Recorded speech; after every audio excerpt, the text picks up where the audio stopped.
Ang TikTok ay naging popular sa buong mundo, kabilang ang Pilipinas, dahil sa ilang dahilan. Madaling gamitin at access, may user-friendly interface na hindi mahirap gamitin, kaya't madaling makapagsimula kahit sino. Malikhain at kasama ang music, ang app ay nagbibigay ng platform para sa mga sayaw, lip-sync, at malikhaing content gamit ang popular na mga kanta at sound clips.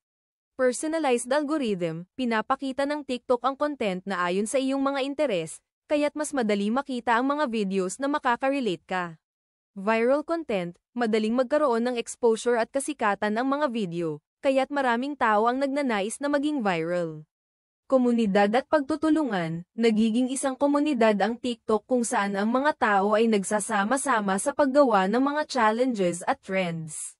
Walang edad o background na hadlang. Ang TikTok ay bukas para sa lahat, kaya't may pagkakataon ang bawat isa na magtagumpay.